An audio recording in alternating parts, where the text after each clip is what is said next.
Assalamualaikum warahmatullahi wabarakatuh. Nahmaduhu wa nusalli ala rasulihil karim. Amma ba'd. Faqad qala Allah ta'ala fi kalamihil karim wal Qur'anil hamid. A'udzu billahi minasy syaithanir rajim. Bismillahirrahmanirrahim. يَهْدِي مَن يَشَاءُ إِنَاثًا وَيَهْدِي مَن يَشَاءُ ذُكُورًا. صدق الله مولانا العظيم العظيم. اللهم صل على سيدنا محمد شمس الأنبياء وبدر المرسلين وخاتم الأولياء واختتام المتقين تاج الشهيد المذنبين شفيع يوم القيامة الله يا آمين. புகழ்ச்சியும் புகழ்வதற்கே தகுதியான எல்லாம் அல்லாஹ்வுக்கு உரித்தாகுமாக. சாந்தியும் சமாதானமும் அருமையான முஹம்மது ரசூலுல்லாஹி ஸல்லல்லாஹு அலைஹி வஸல்லம் அவர்களின் மீதும் அன்னாரின் வாழ்வினை அப்படியே பின்பற்றி வாழ்ந்து வந்த உத்தம சத்திய சஹாபாக்கள் மீதும் தாபீன்கள் தபாதாபீன்கள் இமாம்கள் நாதாக்கள் சுஹதாக்கள் சாலிஹீன்கள் மீதும் குறிப்பாக இந்த ஜும்ஆ நாளிலே வந்திருக்கக்கூடிய நம் அனைவர்கள் மீதும் அல்லாஹ்வின் அன்பும் அருளும் இன்றைக்கும் என்று நிலவரமாக. சில முகங்கள் மென்மையாகவும் சில முகங்கள் கருணையாக இருக்கக்கூடிய இந்த யுகமுடைய நாளிலே அல்லாஹ் தஆலா நம் அனைவரின் முகங்களையும் மென்மையான முகங்களாக ஆக்கித்தருவானாக. ஆமீன். கண்ணியத்திற்கும் மிகுந்த மரியாதைக்குரிய அல்லாஹ்வின் நல்லடியார்களே, அல்லாஹ் தஆலா இந்த உலகத்திலே மனிதனுக்கு பல்வேறு விதமான நியமத்துகளையும் அருட்கொடைகளையும் அல்லாஹ் தஆலா பல்வேறு விதமாக வழங்கி இருக்கின்றான். நியமத்துகளில் ஒரு சிலவற்றை அல்லாஹ் தஆலா அமானிதமாகவும் இந்த மனித சமுதாயத்திற்கு ஆக்கி இருக்கின்றான்.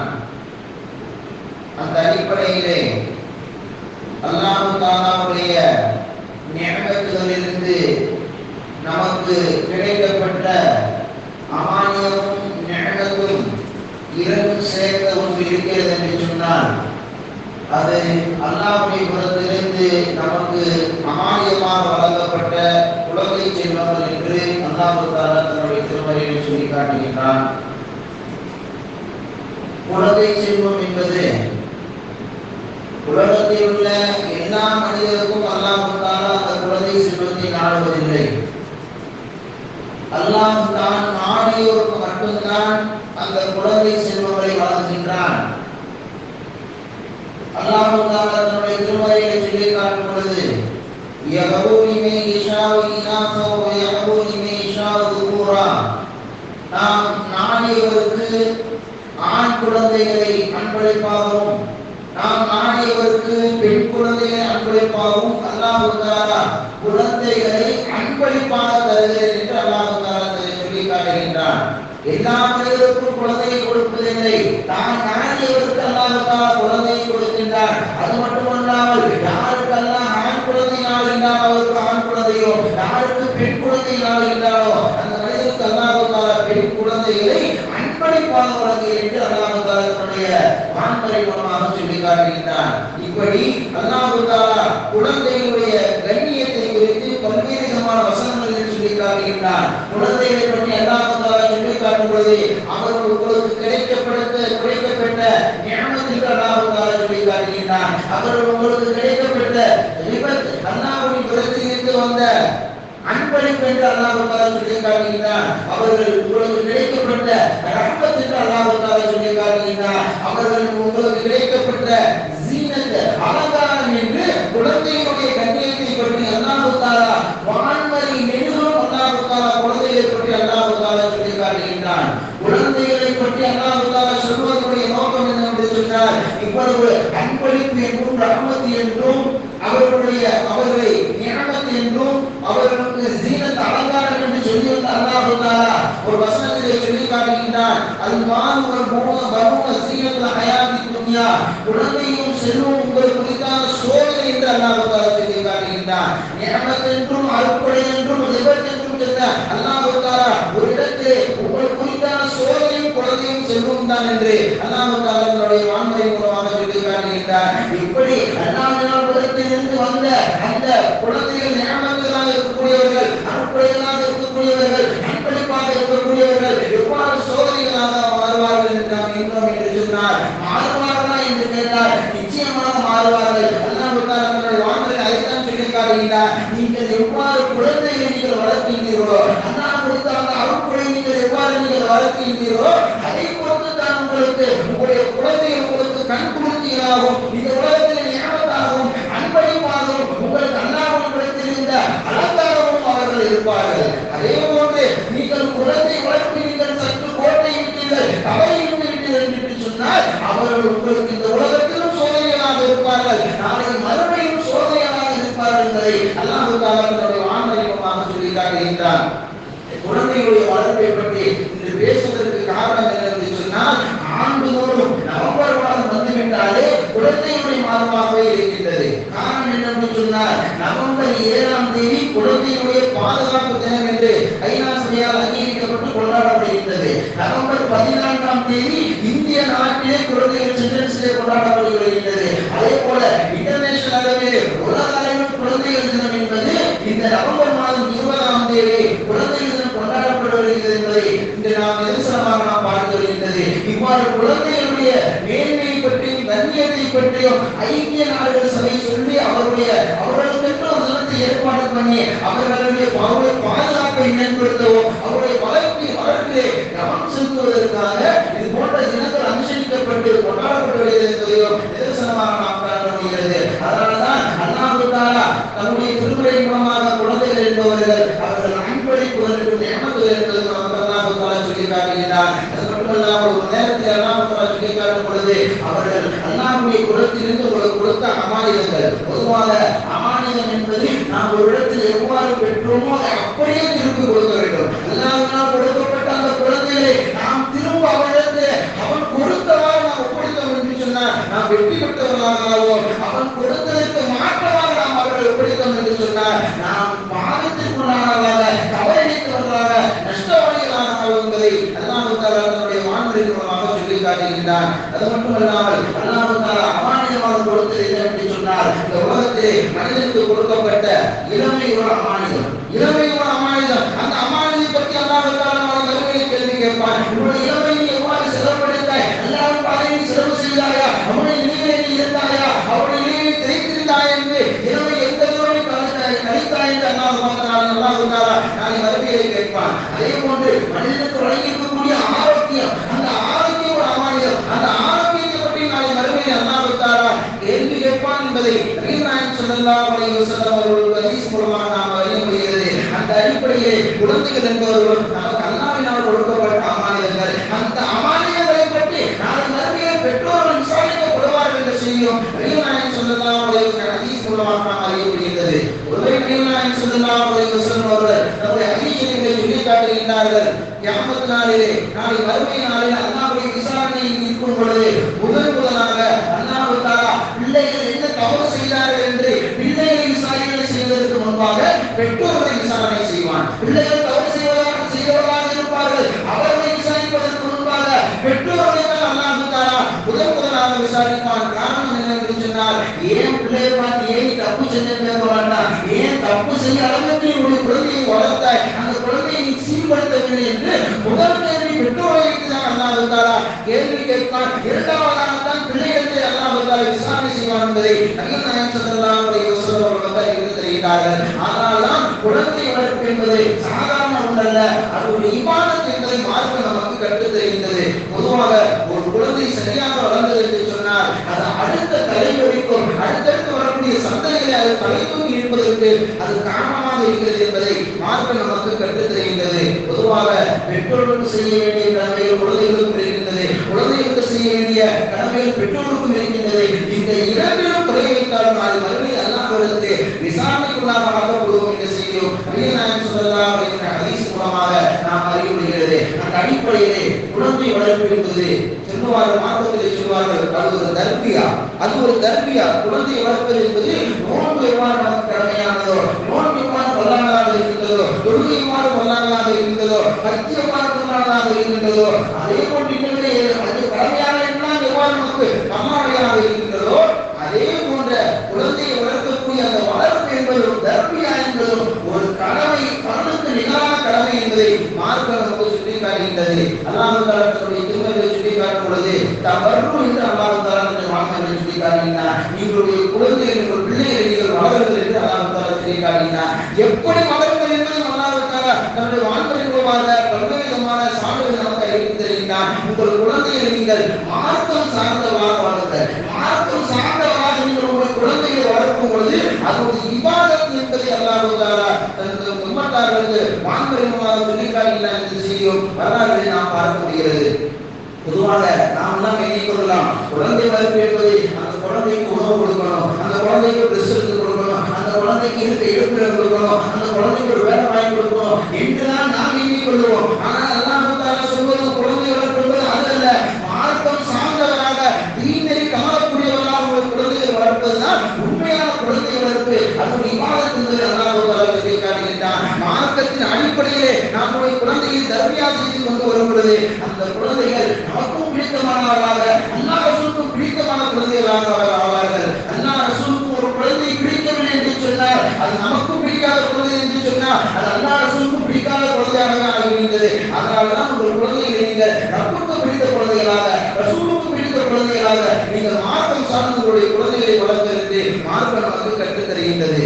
வரலாறுகளை நாம் பார்க்கும் பொழுது அல்லாஹ் தன்னுடைய திருமறையை சொல்லி காட்டும் பொழுது தந்தை முஸ்லிமாக இருக்கின்றார், மகன் காபிராக இருக்கின்றார். தந்தை முஸ்லிமாக இருக்கின்றார், மகன் காபிராக இருக்கின்றார். நாம் ஆரம்பத்திலே சொன்னது போல தந்தையும் மகனும் இருவரும் அவர்கள் இந்த உலகத்திலே தந்தை மகன் என்ற உறவு சொந்தமும் நாம் ஒன்றாக வேண்டும் என்று சொன்னால் இருவருமே அல்லாஹ்வுக்கு பிடித்தவராக இருக்க வேண்டும். ஒருவர் மாற்றமாக மற்றொரு மாற்றமாக இருந்தால் சொன்னால் அல்லாஹ்வுக்கு அது பிடிக்காது. வான்மறையில் அல்லாஹ் தஆலா அதைத்தான் சொல்லி காட்டுகின்றார். சையதுனா நூஹ் அலைஹிஸ்ஸலாம் அவர்களை பற்றி அல்லாஹ் தஆலா சொல்லி காட்டும் பொழுது சையதுனா நூஹ் அலைஹிஸ்ஸலாம் அவர்கள் 80 நபர்களை கப்பலில் ஏற்றி விட்டார்கள். அவருடைய மனைவியை ஏற்பதற்கு அல்லாஹ் தஆலா உத்தரவிட்டு விட்டார். மீண்டு பின்பு அல்லாஹ்விடத்திலே சையதுனா நூஹ் அலைஹிஸ்ஸலாம் அவர்கள் கேட்கிறார்கள், யா அல்லாஹ், என்னுடைய மகன் இருக்கிறார், என்னுடைய மகன் என்ன கடலில் ஏற்றுகிறார், அந்த வெள்ளப்படலை தெரிஞ்ச மகனை காப்பாற்று, என் மகனை கடலில் ஏற்றுகிறேன் என்று சையதுனா நூஹ் அலைஹிஸ்ஸலாம் அவர்கள் சொன்னவுடனே அல்லாஹ் தஆலா நூஹ் அலைஹிஸ்ஸலாம் அவர்கள் சொல்லி காட்டுகிறார், கால யா நூஹ் இன்னஹு லைஸ மின் அஹ்லிக் என்று சையதுனா நூஹ் அலைஹிஸ்ஸலாம் அவர்கள், யா அல்லாஹ், என்னுடைய மகன் இருக்கின்றான் என்று, என்னுடைய மகன் இருக்கின்றான், அவனை நீ ஏற்று கப்பலில் நான் ஏற்றுகிறேன் என்று சொன்னவுடனே அல்லாஹ் தஆலா சொல்லி காட்டுகிறார், நூஹே நபியே, உன் மகன் என்று நீங்கள் சொன்னார்கள், உன் மகன் என்று சொன்னார்கள், அவன் ஏன் நிராகரிப்பு கொண்டவராக இருக்கின்றான், உன் மகன் என்று நீங்கள் சொன்னார்கள் என்று அல்லாஹ் தஆலா சொல்லி காட்டிவிட்டு வலா தஸஅல்னி மா லைஸ மினல் இல்மி, இனிமே இது என் மகன் என்று நீங்கள் விவரமில்லாமல் இதுபோன்ற வாக்களை எப்போதும் செய்யாதீங்க. ஏமாதான் என்று எப்போதுமே நீங்கள் விவரமில்லாமல் துஆ செய்யாதீர்கள் என்று சையதுனா நூஹ் அலைஹிஸ்ஸலாம் அவர்கள் அல்லாஹ் தஆலா கற்றுத் தந்தையும் நபி வரலாறு மூலமாக குர்ஆன் ஷரீஃபின் மூலமாக நாம் அறிய முடிகின்றது. காரணம் என்று சொன்னால் தந்தை முஸ்லிமாக இருக்கின்றார், மகன் காபிராக இருக்கும் பொழுது, இருவரும் மாறுபட்டதாக இருக்கும் பொழுது அல்லாஹ் தஆலா தந்தை கேட்ட துஆவை நிராகரிக்கின்றார். காரணம் மகன் உத்தரத்திலே இருக்கும் பொழுது, ஏன் நிராகரிப்பிலே இருக்கும் பொழுது அல்லாஹ் தஆலாவுக்கு பிடிக்காதவராக ஆவதற்கு காரணமாக அல்லாஹ் தஆலா அந்த அவருடைய துஆவை ஏற்கிறது இல்லாமல் என் மகன் சொன்னார்கள் என்று அல்லாஹ் தஆலா சொல்லி காட்டுகிறார். பின்பு அதனுடைய தொடர்ச்சியை மற்றொரு வசனத்திலே நாம் பார்க்கும் பொழுது அல்லாஹ் தஆலா தன்னுடைய வான்மறையிலே சையதுனா இப்ராஹிம் அலைஹிஸ்ஸலாம் அவர்கள் பற்றி சொல்லி காட்டுகிறார். இந்த இடத்திலே மகன் முஸ்லிமாக இருக்கின்றார்கள், தந்தை காபிராக இருக்கின்றார்கள். மகன் அல்லாஹ்விடத்திலே சையதுனா இப்ராஹிம் அலைஹிஸ்ஸலாம் அவர்கள் அல்லாஹ்விடத்திலே துஆ செய்தார்கள், யா அல்லாஹ் வக்ஃபிர்லி யா அபி இன்னஹு கான மினல் ஸாலிஹீன், யா அல்லாஹ், என்னுடைய தந்தையை மன்னிச்சிரு, என்னுடைய தந்தையை பாவத்தை தான் மன்னிச்சிரு, அவரை காப்பாற்று என்று சையதுனா இப்ராஹிம் அலைஹிஸ்ஸலாம் அவர்கள் சொன்ன உடனே அல்லாஹ் தஆலா சொல்லி காட்டினார், அவர் என் தந்தை என்று நீங்கள் சொல்லாதீங்க, என்னுடைய வாப்பா என்று நீங்கள் சொல்லாதீங்க, எனக்கு பிடித்தவராக இருந்தால் மட்டும்தான் அவருடைய தந்தையாக ஆக முடியும் என்று.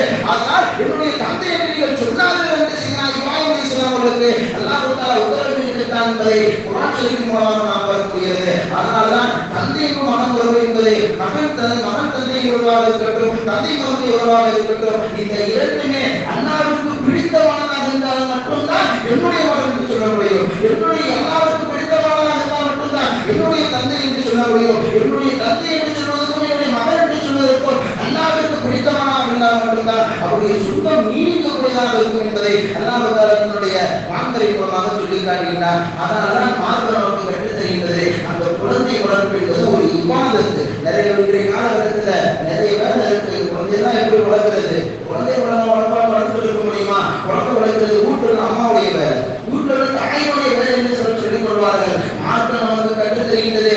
அன்பும் அரவணைப்பும் மட்டும்தான் தாயிற்கு, அன்பும் அரவணைப்பு மட்டும்தான் தாயிற்கு. மற்ற எல்லா சரியான வழிகாட்டுதலுடைய முழு முக்கியத்துவம் தந்தையுடைய பொறுப்பிலே இருக்கிறது என்பதை, குழந்தை வளர்ப்புடைய பெரும்பான்மையான பங்கு தந்தையுடைய பொறுப்பிலே இருக்கிறது என்பதை மார்க்கம் நமக்கு கற்றுத் தருகின்றது. நாம் எல்லாம் எண்ணிக்கொள்ளலாம், அதிகமான வேலை இருக்கு, நம்மளால் குழந்தையை கவனிக்க முடியல, வீட்டை பெற்றோர் தாய் பார்த்துக்கிறாங்க என்று நாம் சொல்லி நமக்கு சொல்லிக் கொள்ளலாம். ஆனால் நாம் இவ்வளவு பிஸியா இருக்கிறோம் என்று சொல்லிக் கொள்கிறோம். ஆனால் அன்றைய காலத்திலே பையன் சொல்லலாம் தோழராக இருக்கக்கூடிய செய்தா உமர் ரலியல்லாஹு தஆலா அவர்கள் நம்மை போன்று இவ்வளவு நம்மளால் சாதாரண ஒரு வேலை வந்து பிஸி என்று சொல்கிறோம். ஆனால் அவர்கள் பல்லாயிரக்கணக்கான மைல்கள், சுமார் 22 லட்சம் சதுர மைல்கள் தன்னுடைய ஆட்சியின் கீழாக வச்சு ஆட்சியில் இருக்கக்கூடிய செய்தா உமர் ரலியல்லாஹு தஆலா அவர்கள் குழந்தை வளர்ப்பும் கவனம் செலுத்தினார்கள். உமர் ரலியல்லாஹு தஆலா அவர்களை பற்றி நாம் எண்ணிக்கொள்ளும் பொழுது உமர் ரலியல்லாஹு தஆலா அவர்கள் ஒரு நபித்தோழர், நபிக்கு அடுத்தவையாக உள்ள சலீஃபா, ஜனாதிபதி என்று மட்டும்தான் நமக்கு தெரியும். ஆனால் அவர்கள் குழந்தை வளர்ப்பில் மிகச்சிறந்த தந்தைக்கு உதாரணம் என்பதை ஹதீஸ் ஷரீஃபின் மூலமாக நாம் பார்க்கக்கூடியது. சையதுனா உமர் ரலியல்லாஹு தஆலா அவர்களுக்கு 2 மகன்கள், 1 மகன்கள், 2 மகன்கள், 1 மகள். சையதுனா ஹம்ஸா ரலியல்லாஹு தஆலா அவர்கள் ஒரு மகள். அதே போன்று சையதுனா அப்துல்லாஹ் பின் உமர் ரலியல்லாஹு தஆலா அவர்கள், அப்துல்லாஹ் என்று சொல்லக்கூடிய இப்னு ரலியல்லாஹு தஆலா அவர்கள், அப்துல் ரஹ்மான் இப்னு உமர் என்று சொல்லக்கூடிய அப்துல் ரஹ்மான் அவர்களை அபூ ஷாமா என்று அழைப்பார்கள். இந்த 2 ஆண் மக்களும் ஹப்ஸா என்று சொல்லக்கூடிய ஒரு பெண் மக்களும் சையதுனா உமர் ரலியல்லாஹு தஆலா அவருடைய குழந்தைகள். 2 பேரையுமே சரியான முறையில் உமர் ரலியல்லாஹு தஆலா வளர்த்தார்கள். மார்க்கம் என்ன கற்றுத்தரு என்று சொன்னால், ஆண் குழந்தை பெண் குழந்தை என்று பாகுபாடு பார்க்கக்கூடாது, ஆண் குழந்தை பெண் குழந்தை என்று பாகுபாடு பார்க்கக்கூடாது. இருவரையும் ஒரே கண்ணோட்டத்தோடு நீங்கள் வளர்க்க வேண்டும் என்பதையும் மார்க்கம் நமக்கு கற்றுத் தருகின்றது. அந்த அடிப்படையிலே சையதுனா உமர் ரலியல்லாஹு தஆலா அவர்கள் சிறந்த தந்தையாக இருந்தார்கள். குழந்தை வளர்ப்பு வரலாற்றை நாம் பார்க்க முடிகிறது. இப்னு ரலியல்லாஹு தஆலா அவர்களை பற்றி மற்ற நபித்தோழர்களை கேட்டோம் என்று சொன்னால், அவர்கள் சுன்னத்தை பேணுதலாக செய்வார்களாம். எல்லா நபித்தோழரும் சுன்னத்தை பேணுதலாக செய்வார்கள். இருந்தாலும் ஆகச்சிறந்த உயரிய அந்தஸ்து இப்னு ரலியல்லாஹு தஆலா அவர்களுக்கு உண்டு என்பதை மற்ற தோழர்கள் கூறினார்கள் என்பதையும் ஹதீஸின் மூலமாக நாம் பார்க்க முடிகிறது. எந்த அளவிற்கு என்று சொன்னால், ஏதோ ஒரு இடத்திலே சென்று கொண்டிருப்பார்கள், செருப்பை கழற்றிவிட்டு அவர்கள் மறுபடி செருப்பை போடும் பொழுது மறுபடியும் நாம் அணிய வேண்டும் என்று அந்த நேரத்திலும் அவர்கள் அந்த சுன்னத்தை பின்பற்றி பேருதலாக எல்லா நிலையிலும் பேருதலாக இருப்பார்கள் என்ற செய்தியும் வரலாறு மூலமாக நாம் பார்க்க முடிகிறது. ஒருமுறை இப்னு ரலியல்லாஹு தஆலா அவர்கள் மதீனாவிலிருந்து மக்காவிற்கு வருகின்றார்கள். மதீனாவிற்கு சென்று ஹஜ்ஜை முடித்து மதீனாவிலிருந்து மக்காவிற்குள்ளாக வரும் பொழுது ஒரு இடத்திலே சற்று தலையை குனிஞ்சு வர்றாங்க. மற்ற நபித்தோழர்கள்லாம் கேட்கின்றார்கள், ஏன் இவ்வாறு தலையை குனிஞ்சு வருகிறீங்க? இந்த இடத்துல எந்த ஒரு இடத்துல நேரம் நடந்து போலாமே, ஏன் நீ குனிஞ்சு வருகிறீங்க சொல்றீங்க? இப்னு ரலியல்லாஹு தஆலா சொல்லி காட்டுகிறார்கள், நான் சீதனா ரசூலுல்லாஹி ஸல்லல்லாஹு அலைஹி வஸல்லம் காலகட்டத்திலே அவர்களோடு ஹஜ்ஜுக்கு நான் சென்றேன். ஹஜ்ஜுக்கு செல்லும் பொழுது ஒரு மலையினுடைய ஒரு பெரிய கிளை வந்து இந்த இடத்துல தடுப்பான் இருந்துச்சு. அந்த இடத்துல நபி நாயகம் ஸல்லல்லாஹு அலைஹி வஸல்லம் அவர்கள் தலையை குனிஞ்சு சென்றாங்க.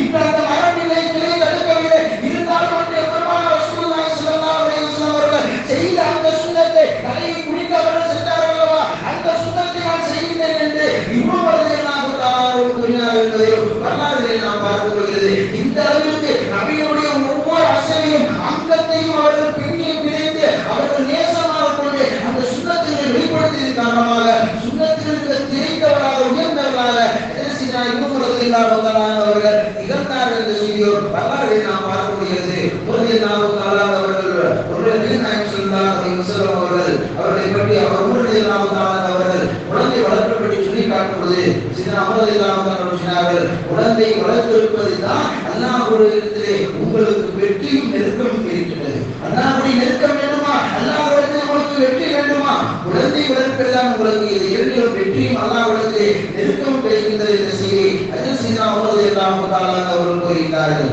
ஒரு நபி நாயகம் ஸல்லல்லாஹு அலைஹி வஸல்லம் அவர்கள் நபி தோழர்களுக்கு மத்தியிலே பொதுவாக எல்லா நிலையிலும் ஏதோ ஒரு விடயத்தை கேட்கக்கூடிய நபி நாயகம் நாயகம் ஸல்லல்லாஹு அலைஹி வஸல்லம் இருந்தது. அப்பொழுது நபிகள் நாயகம் ஸல்லல்லாஹு அலைஹி வஸல்லம் அவர்கள் நபித்தோழர்களும் அமர்ந்திருக்கிறார்கள். நபித்தோழர்களுக்கு மத்தியிலே நபிகள் நாயகம் ஸல்லல்லாஹு அலைஹி வஸல்லம் அவர்கள் மஸ்ஜித் நபவியிலே பள்ளிவாசலில் அமர்ந்து ஒரு கேள்வியை கேட்கின்றார்கள். இன்ன மின ஷஜரத்தி ஷஜரத்துன், ஒரு மரம் இருக்கின்றது, லா யஸ்குது வர்தகா, அதனுடைய இடம் ஒதுனாது. ஆனா அது எப்படிப்பட்ட மரம் என்று சொன்னா அது ஒரு முஸ்லிமுக்கு உதாரணம், அது ஒரு முஸ்லிமுக்கு உதாரணம். அந்த மரம் எல்லா நிலையிலும் பயன் தரும். அதனுடைய காயாக இருக்கட்டும், கனியாக இருக்கட்டும், இலையாக இருக்கட்டும், அதனுடைய மரத்தினுடைய வேர்களாக இருக்கட்டும், ஒரு சின்ன பொருள் கூட அது வீணானதாக இருக்காது, பயன் தரக்கூடியதாக இருக்கின்றது. அதுபோலதான் ஒரு முஸ்லிமுக்கு உதாரணம் அந்த மரம் என்று சீனா ரசூலுல்லாஹி ஸல்லல்லாஹு அலைஹி வஸல்லம் அவர்கள் நபித்தோழரிடத்தில் கேள்வியை கேட்கிறார்கள். நபித்தோழர்கள் எல்லாம் இருக்கக்கூடிய எல்லா மரத்தையும் சிந்திக்கின்றார்கள், எல்லா மரத்தையும் யோசிக்கின்றார்கள். யாரும் சொல்லலாம் இந்த மரமா இந்த மரம் என்று சொல்றவருடைய நபிகள் நாயகம் ஸல்லல்லாஹு அலைஹி வஸல்லம் இந்த மரம் என்று சொல்றவருடைய சீனா ரலியல்லாஹு தஆலா அவர்கள் இந்தியா நபிகள் நாயகம் ஸல்லல்லாஹு அலைஹி வஸல்லம் அவர்கள் அது பேரிக்க மரம், அது பேரிக்க மரம். அந்த மரத்தினுடைய காய்களாக இருக்கட்டும், கனிகளாக இருக்கட்டும், இலைகளாக இருக்கட்டும், கிளைகளாக இருக்கட்டும், அதனுடைய வேர்களாக இருக்கட்டும், எல்லா பகுதிகளிலுமே பிற மக்களுக்கு அது பயன் தரக்கூடியதாக இருக்கின்றது. எதுவுமே அது வீணானதாக இருக்காது. அதே போலத்தான் ஒரு பூமி இருக்க வேண்டும், ஒரு பூமியுடைய குழந்தை இருக்க வேண்டும். இளமையாக இருந்தாலும் அந்த குழந்தை பிறருக்கு பயன் தரக்கூடியதாக இருக்க வேண்டும், பெரியவராக இருந்தாலும் பிறருக்கு பயன் தரக்கூடியதாக இருக்க வேண்டும், சின்ன வயசுக்குள்ளே இருந்தாலும் அது பிறருக்கு பயன் தரக்கூடியதாக இருக்க வேண்டும் என்று பூமிக்கு உதாரணமாக நபிகள் நாயகம் ஸல்லல்லாஹு அலைஹி வஸல்லம் அவர்கள் சொன்ன உடனேயே சபை முடிந்தது. வெளியே வருகிறார்கள். வெளியே வந்து தம்முடைய தந்தையாகிய உமர் ரலியல்லாஹு தஆலாவுடைய கையை பிடித்துக் கொண்டு இப்னு ரலியல்லாஹு தஆலா நடந்து வரும்போது, யா அபி, என்னுடைய தந்தையே, ரசூலுல்லாஹி ஸல்லல்லாஹு அலைஹி வஸல்லம் அவர்கள் சொன்ன கேட்ட அந்த விடுதலைக்கு எனக்கு பதில் தெரியும். இது சொன்ன உடனேயே இப்னு உமர் ரலியல்லாஹு தஆலா அவர்கள் மகனத்தில் சொல்லி காட்டுகிறார்கள். ஏன் மகனை நீங்க அந்த சபையில சொல்லல? அந்த சபையில நீங்க சொன்னீங்கன்னு சொன்னா என்னுடைய மகனுக்கு இந்த விடை தெரிந்துவிட்டது, நான் பெருமை பெற்றிருப்பேனே, மக்கள் மத்தியில் தனிமானாக இருப்பேன் என்று உமர் ரலியல்லாஹு தஆலா சொன்னோடனே உமர் ரலியல்லாஹு தஆலா சொன்ன வார்த்தை என்று சொன்னால், அபியா அபி, என்னுடைய தந்தையே, நீங்கள் இருக்கின்றீர்கள், வயதுல மூத்தவங்க நீங்க இருக்கீங்க, உங்களுக்கு மூத்தவங்க செய்ய அபூபக்கர் சித்திக் ரலியல்லாஹு தஆலா அவர்கள் இருக்கின்றார்கள், உஸ்மான் ரலியல்லாஹு தஆலா அவர்கள் இருக்கின்றார்கள். என்னை விட வயதில் மூத்த அனைத்து மக்களும் அமைதியாக இருக்கும் பொழுது அந்த சபையிலே சிறுமையாக இருக்கக்கூடிய நான் எனக்கு பதில் சொன்னேன் என்று சொன்னார். அது கண்ணிய குறைவானதாக ஆகிவிடும் என்பதற்காக நான் என்னுடைய மனசுக்குள்ளாக மறைத்திருந்தேன் என்று இப்னு ரலியல்லாஹு தஆலா அவர்கள் சொன்னதாக ஹதீஸின் மூலமாக நாம் பார்க்க முடிகிறது. எந்த அளவிற்கு பெரியவர்களுக்கு இருக்கக்கூடிய இடத்தில் கண்ணியம் கொடுக்க வேண்டும், பெரியவர்களுக்கு மரியாதை கொடுக்க வேண்டும் என்ற அந்த தர்பியத்தை இஸ்லாம் ரலியல்லாஹு தஆலா அவர்கள் தன்னுடைய மகனுக்கு இப்னு ரலியல்லாஹு தஆலா அவர்களுக்கு கற்றுத் தந்தார் என்ற செய்தியும் வரலாறை நாம் பார்க்க முடிகிறது. அது மட்டுமல்லாமல் இரண்டாவதாக சையதுனா ரசூலுல்லாஹி ஸல்லல்லாஹு அலைஹி வஸல்லம் அந்த தோழர்களாக இருக்கக்கூடிய உமர் ரலியல்லாஹு தஆலாவுடைய மற்றொரு மகன் சையதுனா அப்துல் ரஹ்மான் ரலியல்லாஹு தஆலா அவர்களை பற்றி சொல்லி காட்டும் பொழுது அவர்கள் இவ்வாறு அவருடைய வளர்ப்பிலும் திரைத்தவர்களாக இருந்தார்கள். அப்துல் ரஹ்மான் இப்னு ரலியல்லாஹு தஆலா அவரை அபூ ஷாமா என்று அழைப்பார்கள். அவர்கள் எகிப்தை நோக்கி வியாபார பயணத்திற்காக செல்கின்றார்கள். வியாபார பயணத்திற்கு செல்லக்கூடிய இடத்திலே பேரித்தம்பழத்தினுடைய சூடான தண்ணீரை குடிச்சிருந்தாங்க. பேரித்தம்பழத்தினுடைய சூடான தண்ணீரை குடிச்சிருக்காங்க, தெரியாம குடிச்சிருக்காங்க. தெரியாம பொதுவாக பேரித்தம்பழத்தை சூடான தண்ணீரை ஊற வச்சுட்டோம்னு சொன்னா மாத்திரை சொன்னா அது மதுவாயிரும், அது அகாமாயிரும். அது வெயில் போட்டு சூடான தண்ணியாக இருக்கட்டும் அல்லது சுடு தண்ணீரை பேரித்தம்பழத்தை போட்டு நாம சாப்பிட்டாலும் அது அகாமாக ஆகிவிடுவது, மாத்திரை சட்டமாக இருக்கின்றது. இதை அறிந்த அப்துல் ரஹ்மான் ரலியல்லாஹு தஆலா அவர்கள் அந்த பானத்தை தெரியாம குடித்து உடனே வீட்டுக்கு வர்றாங்க. ஒரு மாதிரியா இருக்குது, ஒரு கிரக்கமா இருக்குது. இதை யோசித்து அப்துல் ரஹ்மான் ரலியல்லாஹு தஆலா அவர்கள் நம்ம சூடான மதுவரலா குடிச்சுக்கிறோம், சூடான பேரித்தம்பழத்தை மதுவரலா குடிச்சுக்கிறோம் என்று உடனே அன்று கவர்னராக இருந்த எகிப்தினுடைய ஆளுநராக இருந்த அம்ர் இப்னு ஆஸ் ரலியல்லாஹு தஆலா அவர்கள் வருகின்றார்கள். அம்ர் இப்னு ஆஸ் ரலியல்லாஹு தஆலா அவர்கள் வந்து, நான் இது போன்று எனக்கு ஒரு சந்தேகமா இருக்கு, நான் சூடான அந்த பேரித்தம்பழ தண்ணீரை நான் குடிச்சிட்டேன், அது ஹராமாயிரும், அது மதுவாயிடுச்சு, அது ஹராமாயிடுச்சு. அதனால் மதுவிற்கு என்ன தண்டனை நீங்கள் வழங்குவீர்களோ, மதுவிற்கு என்ன தண்டனை நீங்கள் கொடுப்பீர்களோ அந்த தண்டனை எனக்கு கொடுங்கள் என்று சொல்றோடையே சின்ன அம்ர் இப்னு ஆஸ் ரலியல்லாஹு தஆலா அவர்கள் மதுவிற்கு கொடுக்கக்கூடிய அந்த கசையை தண்டனை கொடுத்து விட்டார்கள். யார் அப்துல் ரஹ்மான் இப்னு உமர் ரலியல்லாஹு தஆலா அவர்கள் கலீஃபாக இருக்கக்கூடிய மதீனாவிலே ஜனாதிபதியாக இருக்கக்கூடிய உமர் ரலியல்லாஹு தஆலா அவர்கள் மகன் வியாபாரத்திற்காக வந்த நேரத்திலே இது போன்ற விஷயங்கள் ஏற்பட்டு மகனுக்கு தண்டனை கொடுக்கப்படுகின்றது. இந்த விஷயம் உமர் ரலியல்லாஹு தஆலாவுடைய மகனாகிய அப்துல் ரஹ்மான் ரலியல்லாஹு தஆலா அவர்களுக்கு தண்டனை கொடுக்கப்பட்டது என்ற செய்தி உமர் ரலியல்லாஹு தஆலா அவர்களுக்கு தெரிகின்றது. உடனே உமர் ரலியல்லாஹு தஆலா அவர்கள் என்னுடைய மகனை அப்துல் ரஹ்மான் ரலியல்லாஹு அவரை உடனடியாக மதீனாவுக்கு வர சொல்லுங்கள் என்று உடனடியாக கடிதம் எழுதினார்கள். மீண்டும் உடனடியாக அப்துல் ரஹ்மான் ரலியல்லாஹு தஆலா அவர்கள் மதீனாவுக்கு பயணப்பட்டு மதீனாவை சென்றடைந்தார்கள். தந்தையை பார்க்கின்றார்கள். தந்தை மீண்டும் கசையை கொடுக்கின்றார்கள். பொதுவாக மார்க்கத்திலே ஒரு தண்டனைக்கு 2 தடவை தண்டனை கொடுக்கக்கூடாது, ஒரு தப்புக்கு 2 தடவை தண்டனை கொடுக்கக்கூடாது. அவர்கள் தன்னுடைய மகனுக்கு 2வது முறையாக தண்டனை கொடுத்தார்கள். காரணம் என்ன என்று சொன்னால், நாளைக்கு யாரும் உமருடைய மகன் மது குடித்தார், அந்த விஷயத்துல ரொம்ப அமைதியா எடுத்துட்டாருன்னு சொல்லி யாரும் என்ன பார்த்து கேட்டுடக்கூடாது. அதனாலதான் தன்னுடைய குடும்பத்தாரும் சொல்லி காட்டுவாங்க, மற்றவர்கள் யார் தப்பு செஞ்சாலும் ஒரு தண்டனை தான். நீங்க தப்பு செஞ்சீங்கன்னா 2 தடவை காரணம் என்னன்னு சொன்னா, நீங்கள் முன்மாதிரியாக இருக்க வேண்டும். நீங்கள் முன்மாதிரியாக இருப்பவர்கள் தப்பு செய்தார்கள் என்று சொன்னால் அவருக்கு 2 விதமான தண்டனை வழங்கப்பட வேண்டும். தன்னுடைய குடும்பத்தார்களுக்கு சொல்லி வளர்த்தார் என்று செய்கிறோம். வரலாறு மூலமாக நாம் பார்க்கக்கூடியது. இந்த விஷயத்தில் நாம் கவனிக்க வேண்டிய செய்தி என்று சொன்னால், அப்துல் ரஹ்மான் ரலியல்லாஹு தஆலாவுடைய சந்தேகத்தின் அடிப்படையில் தான் சென்றார்கள். அவர்களுக்கும் அல்லாஹ்வுக்கும் மட்டும்தான் தெரிந்த விஷயம். அவர்களுக்கு இருந்த அந்த இறைச்சத்தை பாருங்கள். அல்லாஹ்விடத்தில் நாளை நாம் தண்டிக்கப்பட்டிருவோமோ, அல்லாஹ் நம்மை தண்டித்து விடுவான் என்ற அந்த இறைச்சத்தினுடைய அந்த வெளிப்பாடின் காரணமாக இயற்கையுடைய அவராக இருந்த அம்ரு ஆசிரியல்லாஹு தஆலாவுடைய கசையை வாங்கினார்கள். நம்முடைய தந்தையிற்கு மதீனாவுக்கு சென்று கசையை வாங்கினார் என்று சொன்னால் அவங்களுடைய இறையச்சம் எவ்வாறு உயர்த்ததாக இருக்கிறது, அதே போன்றுதான் நம்முடைய குலத்தைகளை இறையச்சம் உள்ளவராக ஆக்க வேண்டும். அல்லாஹ்வுக்கு ரசூலுக்கும் அல்லாஹ்வுக்கு நமக்கு மட்டும்தான் தெரிந்த விஷயமாக இருந்தால் அது தவறு என்று தெரிந்து என்று சொன்னால் சபைக்கு முன்னால் இருந்து அவர்கள் எவ்வாறு தெரிவித்தார்களோ அது போன்று இறையச்சம் உணர்வு நம்முடைய குழந்தைகளுக்கு மத்தியிலே ஏற்படுத்த வேண்டும் என்பதற்கு சில அவர்கள் குழந்தை வளர்ப்பு மிகச் சிறந்த ஒரு தந்தையாக இருக்கிறார்கள். ஆண் குழந்தை வளர்ப்பை மட்டுமல்ல, பெண் குழந்தை வளர்ப்பும் செய்தால் அவர்கள் ஒரு சிறந்த தந்தையாக திகழ்ந்தார்கள் என்பதையும் வரலாறு மூலமாக நாம் பார்க்கப்படுகிறது. ஒரே ஒரு பெண்மணி, வேறொரு பெண் குழந்தை ஹப்ஸா ரலியல்லாஹு தஆலா அவர்கள் முதலாக குர்ஆனை மனனம் செய்த முதல் பெண்மணி ஹப்ஸா ரலியல்லாஹு தஆலா அவர்கள். அது மட்டுமல்லாமல் இந்த உலகத்தில் நாம் இன்று ஓதிக் கொண்டிருக்கிறோம் அல்லவா குர்ஆனை, அந்த குர்ஆனை தொகுக்கக்கூடிய பணியே 2 நபர்கள் முக்கியமானவர்களாக இருந்தார்கள். ஒரு நபித்தோழர் ஸையத் ரலியல்லாஹு தஆலா அவர்கள், மற்றொரு மனிதர் யார் என்று சொன்னால், மற்றொரு நபித்தோழர் யார் என்று சொன்னால் ஹப்ஸா ரலியல்லாஹு தஆலா அவர்கள். அன்று இன்று நாம் ஓதக்கூடிய குர்ஆனை தொகுப்பதற்கும் காரணமாக இருந்த பெண்மணிகள் முதலாக குர்ஆனை மனனம் செய்த பெண்மணியாக ரலியல்லாஹு தஆலாவுடைய மகனார் ஹப்ஸா ரலியல்லாஹு தஆலா அவர்கள் என்று சொன்னால், எந்த அளவிற்கு ஆண் மக்களையும் பெண் மக்களையும் வளர்ப்பதிலே ரலியல்லாஹு தஆலா ஒரு உண்மையாக திகழ்ந்தார் என்பதை வரலாறு மூலமாக நாம் பார்க்கக்கூடியது. அந்த அடிப்படையிலே நாம் நம்முடைய குழந்தைகளுக்கு தர்பியத்தை செல்லப்படக்கூடிய அந்த வளர்ப்புடைய கையாண்டு மார்க்கம் சார்ந்தவர்களை நாம் வெளிப்படுத்த வேண்டும். அது மட்டுமல்லாமல் ஆண் மக்கள் பெண் மக்கள் எல்லா நபித்தோழர்களுமே ஆண் மக்கள் பெண் மக்கள் என்று மார்க்கத்தையும் காட்டக்கூடியவர்கள் நாமும் அவ்வாறு நாம் இருக்க வேண்டும். சபையிலே ஒரு நாள் சபை நடக்கின்றது. நபிகள் நாயகம் ஸல்லல்லாஹு அலைஹி வஸல்லம் பேசிக் கொண்டிருக்கிறார்கள். பேசிக் கொண்டிருக்கும் பொழுது தூரத்திலிருந்து ஒரு குழந்தை அந்த சபையுடைய நடுவே சபையை கிழித்து கொண்டு வருகின்றது. ஒரு ஓரத்தில் தந்தை அமர்ந்திருக்கிறார். தந்தை அமர்ந்த பார்த்து வந்த அந்த ஆண் குழந்தை தன்னுடைய தந்தை கிட்ட வந்தோடைய அந்த தந்தை தன்னுடைய குழந்தை ஆண் பிள்ளையுடைய அந்த தலையை தடவிட்டு அவருடைய முதுகை தடவிட்டு தன்னுடைய துறையில மடியில உட்கார வச்சிருந்தாங்க. கொஞ்ச நேரம் சமாதானத்தை மீண்டும் இன்னொரு குழந்தை வருகின்றது. ஒரு பொம்பளை பிள்ளை வருது. தன்னுடைய அண்ணன் தன்னுடைய தந்தையுடைய மடியை அமர்ந்திருப்பதை பார்த்து அந்த பெண் குழந்தை வந்த உடனேயே இந்த நபித்தோட அந்த பெண் குழந்தையுடைய தலையை தடவிட்டு கீழே உட்கார வச்சுட்டாங்க. இதை பார்த்து நபிகள் நாயகம் ஸல்லல்லாஹு அலைஹி வஸல்லம் அவர்கள்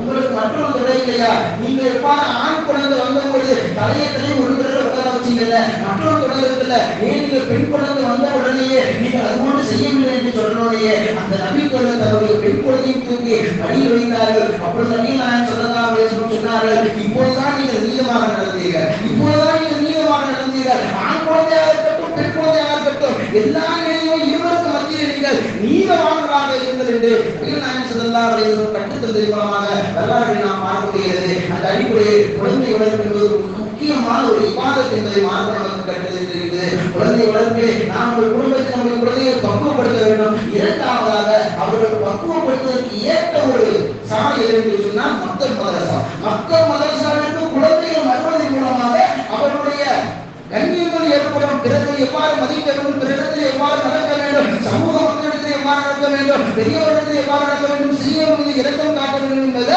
அடிப்படை அந்த மக்கள் மதரசாக்கள் போதிக்கப்படுகின்றது. ஆதலால் அந்த அடிப்படையில் நம்முடைய குழந்தைகளை மக்கள் மதரசாவிற்கும் அனுப்ப வேண்டும், வீட்டில் நம்முடைய குழந்தைகளை சரியான ஒரு தர்பியத் படுத்த வேண்டும் என்ற செய்தி இந்த நேரத்தில் நாம் உங்களுக்கு சிந்தனைக்கு கொடுக்கின்றோம். அல்லாஹ் நம்முடைய குழந்தைகளை சாலிகான குழந்தைகளாக அல்லாஹ் புரிவானாக. நாளை மறுமையிலே நம்முடைய குழந்தைகளோடு சுரத்தில் சொல்லக்கூடிய நினைச்சு அல்லாஹ் நம்மளுக்கு தந்தல் புரிவானாக. அல்லாஹ் கொடுத்த அமானியத்தை சரியான முறையில் ஏற்று அதை நாளை மறுமையிலே அவனத்திலே சரியான ஒரு ஒப்படைக்கக்கூடிய நாம் நம்மை விட்டு பிரிந்து சென்ற நம்முடைய பெற்றோருக்கு துவா செய்யக்கூடிய குழந்தைகளாக அல்லாஹ் மாற்ற வருவானாக. நமக்கு துவா செய்யக்கூடிய குழந்தைகளாக அல்லாஹ் நம்முடைய சிந்தையும் அல்லாஹ் வருவானாக. அல்லாஹ் நம்முடைய மனைவி மக்கள் அனைவரையும் கண் குளிர்ச்சியாக அல்லாஹ் வருவானாக. ஆமீன். வாஹ் அல்ஹம்துலில்லாஹி ரப்பில் ஆலமீன். அஸ்ஸலாமு அலைக்கும் வரஹ்மத்துல்லாஹி வபரகாத்துஹு.